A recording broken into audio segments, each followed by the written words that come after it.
El Camino called on freshman pitcher Andrew Pulido to lead off the tournament. Pulido, a former Tartar, brings valuable experience from his championship appearance at Angel Stadium in last year's CIF Finals. Let's take a look at their first game of the tournament. We start things off in the top of the first, and Pulido would get some help from his defense early on. Bobby Martin makes the diving catch. He doesn't look very fast, but that guy was hustling all day long and made a great play right there. Pulido not so lucky on this one. Steven Ramos zings a ground ball past Jeff Mira, and that's going to score the first run of the game. Oloney strikes first. 1-0 still in the first inning with 1 out left to go. Alfonso Lester gets things going from the perimeter. He drops the 3 off a nice friendly roll. Lester would have 3 3-point baskets on the day. Tyler Harvey finds Lamont Murray. He sinks it from the same exact spot. That gives the Knights a 13-9 lead going into the second period. Bishop Amont's Daniel Rodriguez brings the Lancers within 2 with a quick move for the easy lay-in. And Lawrence King will come right back for the Knights, getting 2 of his 11 first-half points. Knights guard Isaiah Turner gets another steal for Bishop Montgomery. He takes it all the way, and that extends the Knights' lead to 6. Bottom 5 now, 2 runners on base for Lauren Alfernos. Boosh! This one goes all the way over the left field fence.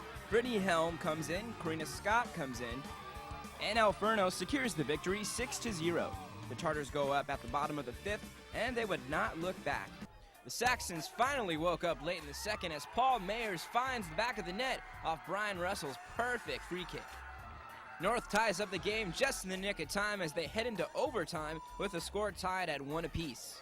In the overtime period, Russell and Mayers would hook up just one more time as Mayers finds the back of the net off a perfectly placed corner kick.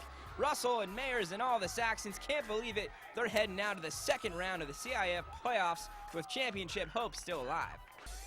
Just around the corner from our CitiCable building at the Torrance City Plunge, the Torrance girls water polo team battled Ocean League rival Santa Monica in a game that many anticipated to be their first big test in league play.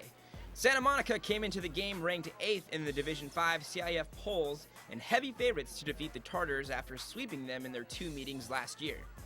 From the opening whistle, Torrance came out very aggressive, setting the tone in the first quarter with early offense from senior Ariel Carrillo. Carrillo found the back of the net after a nice pass from Vanessa Gregory, putting Torrance up 1-0 early on in the contest. Over 2,000 fans packed Cerritos College Stadium for the 43rd annual 605 All-Star Football Classic, which featured some of the best high school football players in Southern California. The first half almost went scoreless if not for a Ronnie Hillman fumble deep in West territory, which set up the West for their first score of the game. West quarterback Ricky Mendez connected with Mike Allen of Linwood to give the West squad a 7-point lead at the end of the first half. First-time 605 coach Chris Benedum of Warren High School was extremely pleased with his team's effort in the first half. Well, it's huge for the team. You know, we've been putting together some good drives, and then to come up with a big turnover late in the game, or late in the first half there, that helps us out quite a bit going into halftime. The West carried their late first half momentum into the second half with the defense leading the way once again. Coach Benedum and his staff selected Downey's Jeremiah Higgins as the game's MVP, as Higgins joins a prestigious group of 605 MVPs. Feels great. It's like finally to prove people wrong and do what you said you could do. The West squad improves their all-time record to 16-7-1 since the Classic changed their format from north-south to east-west. With another great game in the books, the 605 game looks to continue its great tradition into the next decade as we approach 2010. For High School Sports Rewind, I'm Brandon Ortega.